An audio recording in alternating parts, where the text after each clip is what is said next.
Hello guys, it's Inferno91 welcoming you back to Let's Play Spyro Year of the Dragon. In this episode we are finally, I don't know why I'm saying finally, we're completing the penultimate Sprax level. That's kind of cool. Princess Amy showed me a place called Starfish Reef. She says there's an egg hidden in there. I think Sparks should check it out. Oh, that Princess Amy. We all remember her. She's the one that eloped with Prince Azrael in the Charmed Ridge level.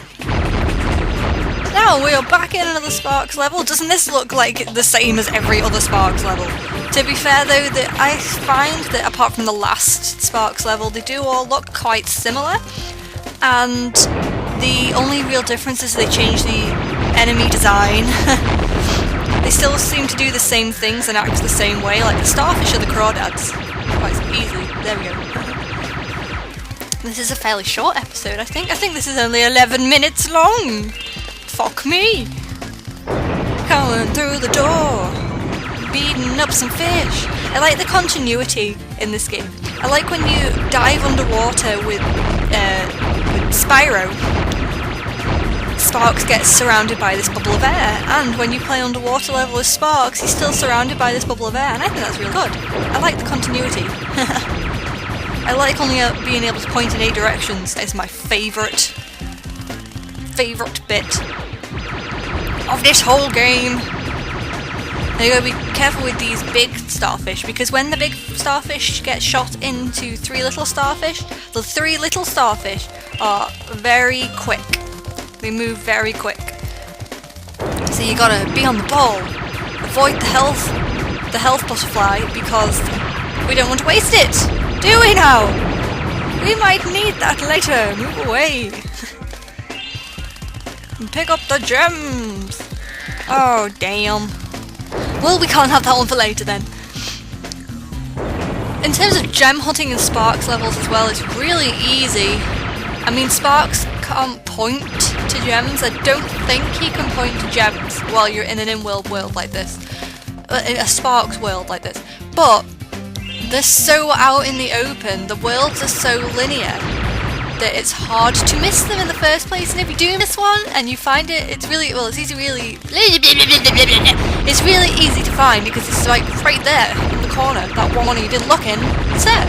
So, top tip for Sparks levels, guys: the piss easy in terms of finding gems.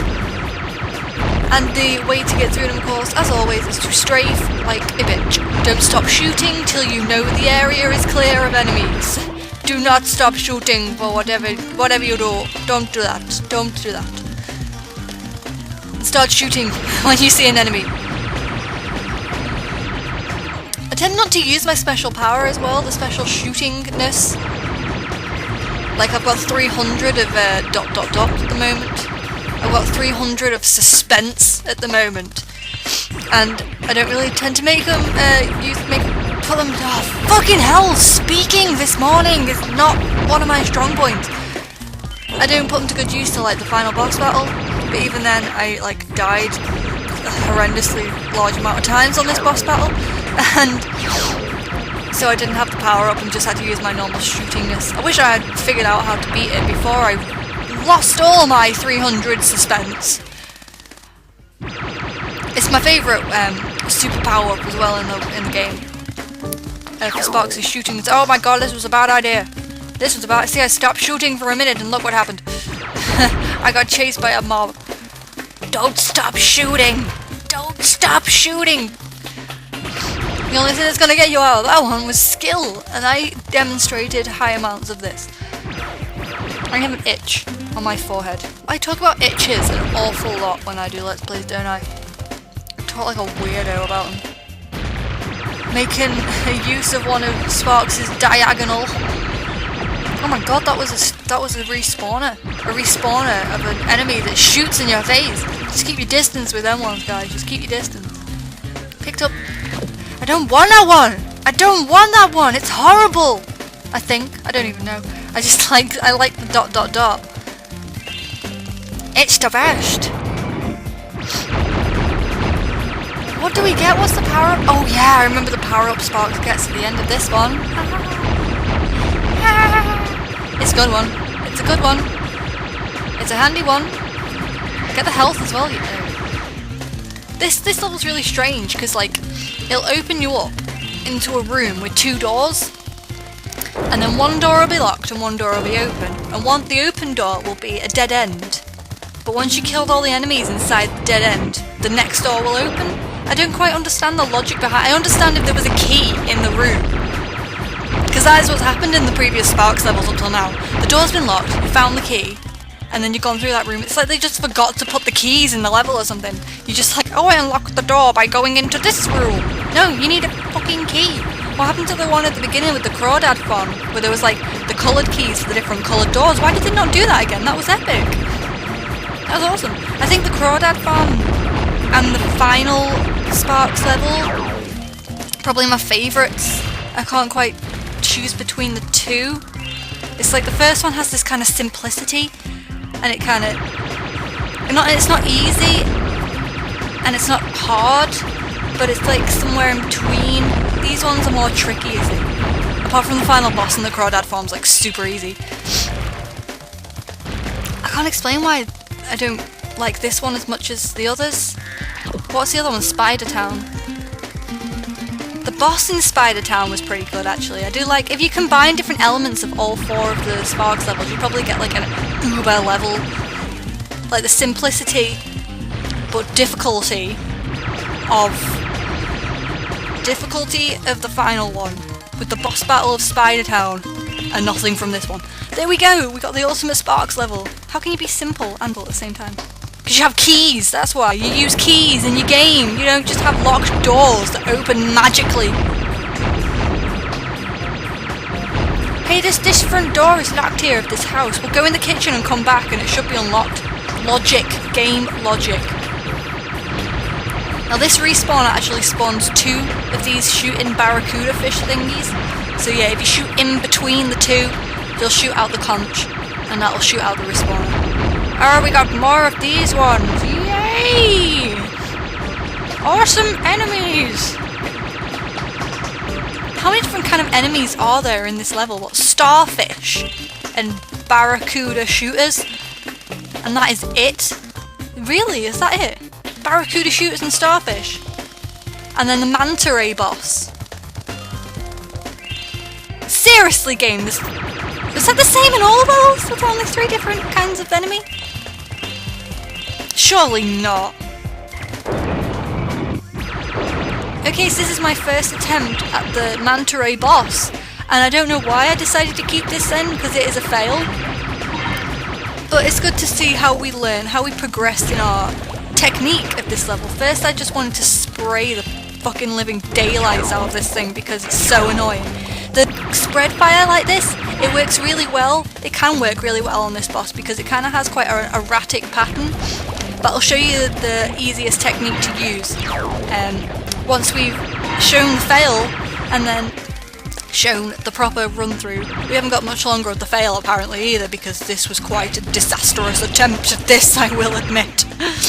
It was pretty awful. We got the gems around the outs. This is maybe why I kept it in, to show the gem hunting. Oh, because it's so hard to find them in the corner. I'm such an idiot. Oh my god, how many hit points do I lose in like the next 10 seconds? A lot. Oh my god, this just went from bad to worse in like a minute. Dead. Right, okay. Real attempt. Seamless cut. What you want to do is keep yourself down here and just strafe left to right. Right to left. He'll come in a pattern usually. He'll come down like this and then carry on going from right to left as with you. His pattern looks quite erratic because he's kind of doing it in a wavy line, but he is essentially just going from right to left. So if you can get like a little bit ahead of him like this, you can just shoot the fuck out of him when he moves from right to left. And there's like 2 different stages. Actually, this boss battle's pretty cool once you get it down, because there's 2 different stages to it. Because once you get him down to about half health, he splits into 2 manta rays. So that's pretty cool. But this boss I always found really tricky. There we go. Because his health bar isn't particularly long, of course, it's the same size as yours, but he's really, really strong and it takes a lot of hits to kill him. And I don't know if it's a girl now because he's spewing babies at me. It's like the spider all over again. This bit gets... I think this bit is a lot easier because it stops moving this really fast erratic pattern. It's more like, I'm coming to get you. So it's easier to shoot. I'm gonna get you. I'm gonna get you with my spiders. Well, they're essentially the spiders from Spider Town. The baby manta rays are the spiders. Nobody's ever said that sentence, ever. So you just gallop away from him, and then once you go to the other side of the arena, strafe until it gets too close, and then try and get as far away from him as possible again, and then strafe in the right direction, please. And this should be like another one hit, and he's gone! He's gone from our lives! Hello! Anna Shawn? Is that how you say it? Anna Shawn? What a name! Never even heard of that. Well, I've obviously heard of that before. I played this game hundreds of times, but Anna Shawn. Right, so gem hunting consists of just going into this corridor that we were in the first part of the game that was blocked off. 200 gems and the egg, we can leave! When I saw that giant stingray, I thought you were a goner, Sparx. But you sure showed him. Now the magic from the egg has made you even stronger, so you can take one more hit for Spyro. Yes! This is one of the best power-ups, along with the pointing at gems one. It's the one where Sparx takes an extra hit of life. Right, I'll show you what it looks like now. Okay, so we're on blue alert Sparx, and gold alert Sparx was full health, which was 3 hits. But 4 hits Sparx, if you can see, he kind of has this glowing aura around him, and that indicates that you've got the 4th hit, and you're on full health. So next time on Let's Play Spyro the Dragon, we'll go back to Midnight Mountain.